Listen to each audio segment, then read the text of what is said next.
ভারতীয় জনতা পার্টির 7টা মোর্চা আছে। যুব মোর্চা, মহিলা মোর্চা, এসসি মোর্চা, এসটি মোর্চা, কিষাণ মোর্চা, মাইনরিটি মোর্চা এবং ওবিসি মোর্চা। যুব মোর্চার আজকে সম্মেলনের মূল উদ্দেশ্য হলো ওই বুথে যুবশক্তি কেমন রয়েছে, কোথাও আমাদের দুর্বলতা আছে কিনা, থাকলে সেটাকে কীভাবে দূর করতে পারবো, এটার জন্য প্ল্যানিং। এবং এটা বৈজ্ঞানিক ভিত্তিক। কোনো বুথে আমাদের বেশি ভোট থাকতে পারে, কোথাও কম থাকলেও থাকতে পারে। যদিও এবার কোনো বুথে আমাদের ভোট কম নেই, তবুও আমাদের যুবশক্তি কী ধরনের আছে এবং কী পর্যায়ে আছে এটা বোঝার জন্য আজকে যুব সম্মেলন।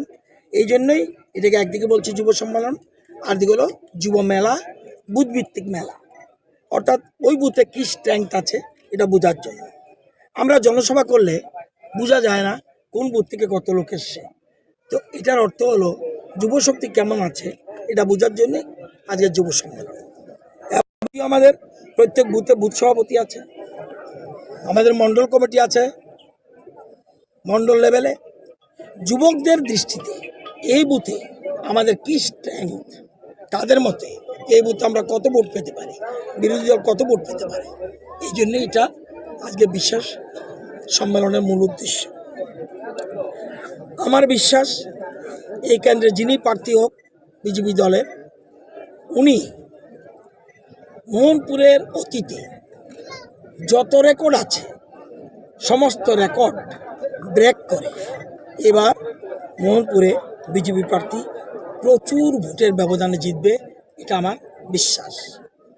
এবং এটা কাজের নিরিখে এখানে আমার পিছনে রিপোর্ট কার্ড আছে। এই 5 বছরে ভারতীয় জনতা পার্টি, ভারতীয় জনতা দল যেরকমভাবে আমাদের বিজেপি যে কাজ করেছে 5 বছরে, সে কাজের নিরিখে যেন ভোট দেয়। যুবকদের প্রত্যেক বাড়িতে বাড়িতে আমরা পাঠাচ্ছি, সাথে সাথে মহিলা মোর্চাও কাজ করছে, ওবিসি মোর্চাও কাজ করছে, সব মোর্চা কাজ করছে। তো আজকে বিজেপির যুব মোর্চার স্ট্রেংথটা পরখ করে দেখার জন্য এখানে আমরা আয়োজন করেছি। আমাদের বিজেপির রাজ্য সভাপতি উনি এসছেন এবং যুব মোর্চার সভাপতি উনি এসছেন, অন্যরাও বক্তব্য রেখেছেন। বক্তব্যটা মোট বড় কথা নয়, যুবকদের থেকে ওই বুথের টোটাল স্ট্রেংথ আমাদের জেনে নেওয়া।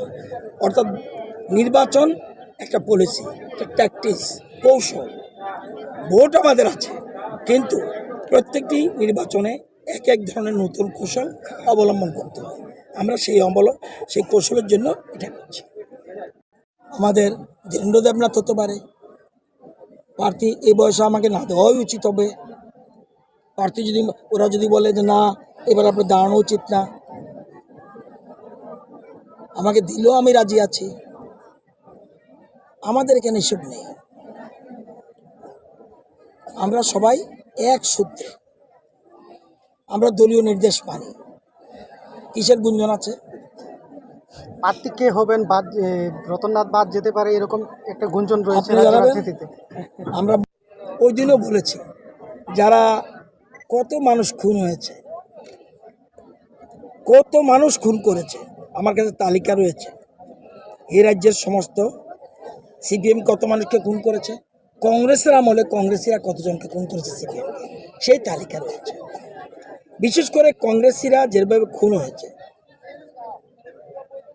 এত মানুষ খুন হয়েছে, প্রথমেই সমঝোতা করার আগে বিরোজিৎ বাবুদের উচিত ছিল তাদের প্রত্যেকের বাড়িতে গিয়ে ক্ষমা চাওয়া উচিত ছিল। এবং সিপিএম গণতন্ত্রের কথা বলে, সিপিএমের মুখে গণতন্ত্র সাজে না। আমি ওই দিনও বলেছি, আমাদের দেশে ভারতীয় কালচার গোমূত্রটা একটা শুদ্ধ জিনিস। আমরা দেখবেন নতুন যখন পুজো করি, আমরা গোবর দিয়ে ভালো করে লেপে নিই। আমি এই জন্য বলছি, তারা গণতন্ত্র বলার আগে জিতেন চৌধুরী গোমূত্র দিয়ে ভালো করে মুখে কুলকুচি করা উচিত ছিল। কারণ তারা এত খুন করেছে, তারা আবার গণতন্ত্রের কথা বলে। তো আমাদের এলাকায় কংগ্রেস নেই বললেই চলে, সিপিএম কিছু আছে, এর মধ্যে আরও মানুষ চলে আসছে। গতকালও লোকাল কমিটির মেম্বার টেম্বার সহ কালাছড়া চা বাগানে যোগদান করেছে 25 জন। প্রত্যেক দিন আসবে। আরও বড় মাপের নেতা সিপিএম যদি চলে আসে আশ্চর্য হবেন না। যদি নাও আসে, এই প্রার্থী আপনাকেও যদি প্রার্থী দেয় এই কেন্দ্রে, সব প্রার্থীর এইবার আপনারা বহুদিনের সাংবাদিক নোট করে রাখুন, একটা প্রার্থীরও জামানত থাকবে না বিরোধী দলের, বলে রাখলাম। একদম আমি কার সাথে সমঝোতা হবে, কার সাথে সমঝোতা হবে না, এই ব্যাপারটা আমাদের স্টেজে নেই, এটা উপরের লেভেলে চলে গেছে। বিজেপি একা যদি লড়ে, বিজেপি একা লড়লেও আমি 50 বছর ধরে রাজনীতি করি, 30 বছর আমি এমএলএ, 5 বছর আমি বিজেপির সাথে আছি, আরও 10 বছর একজনকে এমএলএ বানিয়েছি, 40 বছর সংসদীয় রাজনীতি দেখেছি। সচিন সিং থেকে আরম্ভ করে একমাত্র দশরথ দেব ছাড়া প্রত্যেক মুখ্যমন্ত্রীর সাথে আমার ঘনিষ্ঠতা ছিল। কিন্তু বিজেপির নেতৃত্বে যেজন মুখ্যমন্ত্রী, এরা যেভাবে পজিটিভ দৃষ্টিভঙ্গি নিয়ে রাজ্যে কাজ করেছে আমি অত্যধিক দেখিনি। সুতরাং কাজের নিরিখে ভোট হবে। আমরা একা যদি ভোটে দাঁড়াই আমাদের 40+ হবে। যদি আমাদের জোট হয়, আমার ধারণা বিরোধী দল একটা আসনও পাবে না। এটা হলো পরিষ্কার। একটা সময়